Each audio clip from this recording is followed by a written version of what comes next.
पाप मोचनी एकादशी। चैत्र मास की कृष्ण पक्ष की एकादशी को पाप मोचनी एकादशी के नाम से पुकारा जाता है। भक्तों के पापों का मोचन करने वाली पाप मोचनी एकादशी के नाम से ही विदित होता है कि इस एकादशी का विधि विधान के साथ व्रत एवं पूजन करने से साधक के सभी पापों का नाश हो जाता है। पापमोचनी एकादशी के दिन भगवान विष्णु की पूजा किए जाने का विधान है। पापमोचनी एकादशी पूजा विधि। पापमोचनी एकादशी के व्रत में भगवान विष्णु की पूजा किए जाने का विधान है। इस उत्तम व्रत की विधि इस प्रकार से है। चैत्र मास की पापमोचनी एकादशी का व्रत एक दिन पूर्व यानी दशमी तिथि की रात से ही आरंभ हो जाता है।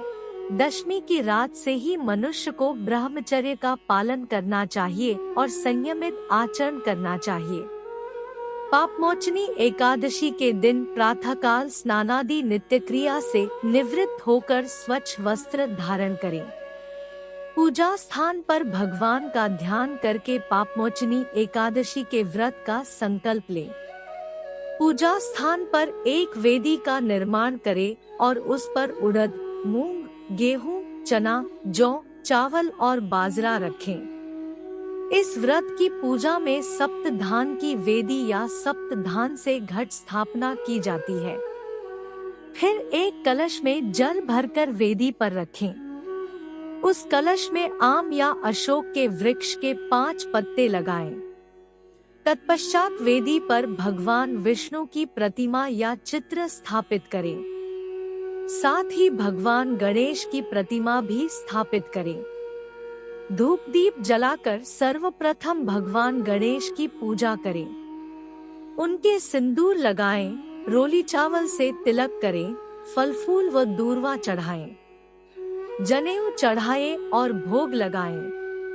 तत्पश्चात भगवान विष्णु की पूजा करें। उनको पंचामृत से अभिषेक कराएं, रोली चावल से तिलक करें, चंदन लगाएं, पीले रंग के फल फूल अर्पित करें, तुलसी दल चढ़ाएं और भोग लगाएं।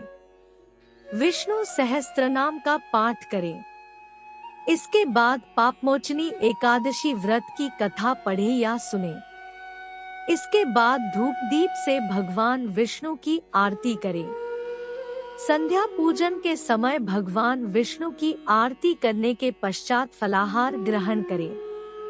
इस व्रत में अन्न का सेवन नहीं करें, सिर्फ फलाहार करें। व्रत की रात को जागर अवश्य करें। इस व्रत के दिन दुर्व्यसनों से दूर रहे और सात्विक जीवन जिए। व्रत के अगले दिन यानी द्वादशी तिथि को ब्राह्मण को भोजन करवाएं और यथाशक्ति दान दक्षिणा देकर संतुष्ट करें। इसके बाद व्रत का पारण करें और स्वयं भोजन करें। पापमोचनी एकादशी व्रत के नियम। इस व्रत के दिन सभी व्यसनों से दूर रहें। इस व्रत में जुआ खेलना, मदिरा पीना आदि निषेध है। इस व्रत में रात्रि जागर अवश्य करें और रात भर भगवान का भजन कीर्तन करें। एकादशी व्रत करने वाले को झूठ नहीं बोलना चाहिए, किसी पराई वस्तु को नहीं लेना चाहिए, चोरी नहीं करनी चाहिए, परनिंदा से बचना चाहिए, संयमित आचरण करना चाहिए और ब्रह्मचर्य का पालन करना चाहिए। किसी को कटु शब्द नहीं बोलने चाहिए और क्रोध नहीं करना चाहिए। व्रत करने वाली स्त्री को सिर से स्नान नहीं करना चाहिए। पापमोचनी एकादशी व्रत कथा। अर्जुन ने कहा है कमलनयन, मैं जो एकादशियों के व्रतों की कथाएं सुन रहा हूँ, त्यों अन्य एकादशियों के व्रतों की कथाएं सुनने की मेरी जिज्ञासा बढ़ती ही जा रही है। हे मधुसूदन, अब कृपा कर आप चैत्र माह के कृष्ण पक्ष की एकादशी के विषय में बतलाइए। इस एकादशी का नाम क्या है? इसमें कौन से देवता का पूजन किया जाता है तथा इस व्रत का क्या विधान है? हे श्री कृष्ण, यह सब आप मुझे विस्तार पूर्वक बताने की कृपा करें। भगवान श्री कृष्ण ने कहा, हे अर्जुन, एक बार यही प्रश्न पृथ्वीपति मांधाता ने लोमश ऋषि से किया था। जो कुछ लोमश ऋषि ने राजा मांधाता को बताया था वही मैं तुमसे कह रहा हूँ। राजा मांधाता ने धर्म के गुह्यतम रहस्यों के ज्ञाता महर्षि लोमश से पूछा, हे ऋषि श्रेष्ठ, मनुष्य के पापों का मोचन किस प्रकार संभव है? कृपा कर कोई ऐसा सरल उपाय बताएं जिससे सहज ही पापों से छुटकारा मिल जाए। महर्षि लोमश ने कहा, है नृपति, चैत्र मास के कृष्ण पक्ष की एकादशी का नाम पापमोचनी एकादशी है। उसके व्रत के प्रभाव से मनुष्यों के अनेक पाप नष्ट हो जाते हैं। मैं तुम्हें इस व्रत की कथा सुनाता हूँ, ध्यानपूर्वक श्रवण करो। प्राचीन समय में चैत्ररथ नामक एक वन था। उसमें अप्सराएं किन्नरों के साथ विहार किया करती थी। वहाँ सदैव वसंत का मौसम रहता था, अर्थात उस जगह सदा नाना प्रकार के पुष्प खिले रहते थे। कभी गंधर्व कन्याएं विहार किया करती थी, कभी देवेंद्र अन्य देवताओं के साथ क्रीड़ा किया करते थे। उसी वन में मेधावी नाम के एक ऋषि भी तपस्या में लीन रहते थे। वे शिवभक्त थे। एक दिन मंजुघोषा नामक एक अप्सरा ने उनको मोहित कर उनकी निकटता का लाभ उठाने की चेष्टा की, इसलिए वह कुछ दूरी पर बैठ वीणा बजाकर मधुर स्वर में गाने लगी। उसी समय शिव भक्त महर्षि मेधावी को कामदेव भी जीतने का प्रयास करने लगे। कामदेव ने उस सुंदर अप्सरा के भ्रू का धनुष बनाया, कटाक्ष को उसकी प्रत्यंचा बनाई और उसके नेत्रों को मंजुघोषा अप्सरा का सेनापति बनाया। इस तरह कामदेव अपने शत्रु भक्त को जीतने को तैयार हुआ। उस समय महर्षि मेधावी भी युवावस्था में थे और काफी हृष्ट पुष्ट थे।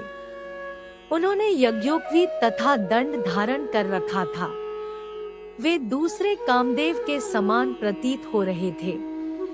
उस मुनि को देखकर कामदेव के वश में हुई मंजुघोषा ने धीरे धीरे मधुर वाणी से वीणा पर गायन शुरू किया तो महर्षि मेधावी भी मंजुघोषा के मधुर गाने पर तथा उसके सौंदर्य पर मोहित हो गए। वह अप्सरा मेधावी मुनि को कामदेव से पीड़ित जानकर उनसे आलिंगन करने लगी। महर्षि मेधावी उसके सौंदर्य पर मोहित होकर शिव रहस्य को भूल गए और काम के वशीभूत होकर उसके साथ रमण करने लगे। काम के वशीभूत होने के कारण मुनि को उस समय दिन रात का कुछ भी ज्ञान न रहा और काफी समय तक वे रमण करते रहे। तदुपरांत मंजुघोषा उस मुनि से बोली, हे ऋषिवर, अब मुझे बहुत समय हो गया है, अतः स्वर्ग जाने की आज्ञा दीजिए। अप्सरा की बात सुनकर ऋषि ने कहा, हे मोहिनी, संध्या को तो आई हो, प्रातःकाल होने पर चली जाना। ऋषि के ऐसे वचनों को सुनकर अप्सरा उनके साथ रमण करने लगी। इसी प्रकार दोनों ने साथ साथ बहुत समय बिताया। मंजुघोषा ने एक दिन ऋषि से कहा, हे विप्र, अब आप मुझे स्वर्ग जाने की आज्ञा दीजिए। मुनि ने इस बार भी वही कहा, हे रूपसी, अभी ज्यादा समय व्यतीत नहीं हुआ है, कुछ समय और ठहरो। मुनि की बात सुन अप्सरा ने कहा, हे ऋषिवर, आपकी रात तो बहुत लंबी है। आप स्वयं ही सोचिए कि मुझे आपके पास आए कितना समय हो गया। अब और ज्यादा समय तक ठहरना क्या उचित है? अप्सरा की बात सुन मुनि को समय का बोध हुआ और वह गंभीरता पूर्वक विचार करने लगे। जब उन्हें समय का ज्ञान हुआ कि उन्हें रमण करते 57 वर्ष व्यतीत हो चुके हैं, तो उस अप्सरा को वह काल का रूप समझने लगे। इतना ज्यादा समय भोगविलास में व्यर्थ चला जाने पर उन्हें बड़ा क्रोध आया। अब वह भयंकर क्रोध में जलते हुए उस तप नाश करने वाली अप्सरा की तरफ भ्रिकुटी तानकर देखने लगे। क्रोध से उनके अधर कांपने लगे और इंद्रियां बेकाबू होने लगी। क्रोध से थरथराते स्वर में मुनि ने उस अप्सरा से कहा, मेरे तप को नष्ट करने वाली दुष्टा, तू महापापिन और बहुत ही दुराचारिणी है, तुझ पर धिक्कार है। अब तू मेरे श्राप से प्रेतिनी बन जा। मुनि के क्रोधयुक्त श्राप से वह अप्सरा प्रेतिनी बन गई।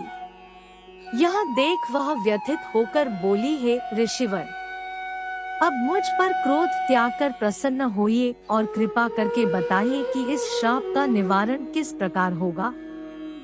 विद्वानों ने कहा है, साधुओं की संगत अच्छा फल देने वाली होती है और आपके साथ तो मेरे बहुत वर्ष व्यतीत हुए हैं। अतः अब आप मुझ पर प्रसन्न हो जाइए, अन्यथा लोग कहेंगे कि एक पुण्य आत्मा के साथ रहने पर मंजुघोषा को प्रेतिनी बनना पड़ा। मंजुघोषा की बात सुनकर मुनि को अपने क्रोध पर अत्यंत ग्लानि हुई, साथ ही अपनी अपकीर्ति का भय भी हुआ। अतः प्रेतिनी बनी मंजुघोषा से मुनि ने कहा, तूने मेरा बड़ा बुरा किया है, किंतु फिर भी मैं तुझे इस श्राप से मुक्ति का उपाय बतलाता हूँ। चैत्र मास के कृष्ण पक्ष की जो एकादशी है, उसका नाम पापमोचनी है। उस एकादशी का उपवास करने से तेरी प्रेतिनी की देह से मुक्ति हो जाएगी। ऐसा कहकर मुनि ने उसको व्रत का सब विधान समझा दिया। फिर अपने पापों का प्रायश्चित करने के लिए वे अपने पिता च्यवन ऋषि के पास गए। च्यवन ऋषि ने अपने पुत्र मेधावी को देखकर कहा, हे पुत्र, ऐसा क्या किया है तूने कि तेरे सभी तप नष्ट हो गए हैं, जिससे तुम्हारा समस्त तेज मलिन हो गया है। मेधावी मुनि ने लज्जा से अपना सिर झुकाकर कहा, पिताश्री, मैंने एक अप्सरा से रमण करके बहुत बड़ा पाप किया है। इसी पाप के कारण संभवतः मेरा सारा तेज और मेरे तप नष्ट हो गए हैं। कृपा करके आप इस पाप से छूटने का उपाय बतलाइए। ऋषि ने कहा, हे पुत्र, तुम चैत्र माह के कृष्ण पक्ष की पापमोचनी एकादशी का विधि तथा भक्ति पूर्वक उपवास करो, इससे तुम्हारे सभी पाप नष्ट हो जाएंगे। अपने पिता च्यवन ऋषि के वचनों को सुनकर मेधावी मुनि ने पापमोचनी एकादशी का विधि पूर्वक व्रत किया। उसके प्रभाव से उनके सभी पाप नष्ट हो गए। मंजुघोषा अप्सरा भी पापमोचनी एकादशी का उपवास करने से प्रेतिनी की देह से छूट गई और पुनः अपना सुंदर रूप धारण कर स्वर्गलोक चली गई। लोमश मुनि ने कहा, हे राजन, इस पापमोचनी एकादशी के प्रभाव से समस्त पाप नष्ट हो जाते हैं। इस एकादशी की कथा के श्रवण व पठन से 1000 गोदान करने का फल प्राप्त होता है। इस उपवास के करने से दूसरों को हानि पहुंचाने वाले, स्वर्ण चुराने वाले, अगम्यागमन करने वाले आदि भयंकर पाप भी नष्ट हो जाते हैं और अंत में स्वर्गलोक की प्राप्ति होती है। कथा सार। इस कथा से स्पष्ट विदित है कि शारीरिक आकर्षण ज्यादा समय तक नहीं रहता। शारीरिक सौंदर्य के लोभ में पड़कर मेधावी मुनि अपने तप संकल्प को भूल गए। यह भयंकर पाप माना जाता है, परंतु भगवान श्री हरि की पापमोचनी शक्ति इस भयंकर पाप कर्म से भी सहज ही मुक्ति दिलाने में सक्षम है। जो मनुष्य सत्कर्मों का संकल्प करने के बाद में लोभ लालच और भोगविलास के वशीभूत होकर अपने संकल्प को भूल जाते हैं, वे घोर नरक के भागी बनते हैं। बोलो भगवान विष्णु तथा माता लक्ष्मी जी की जय हो।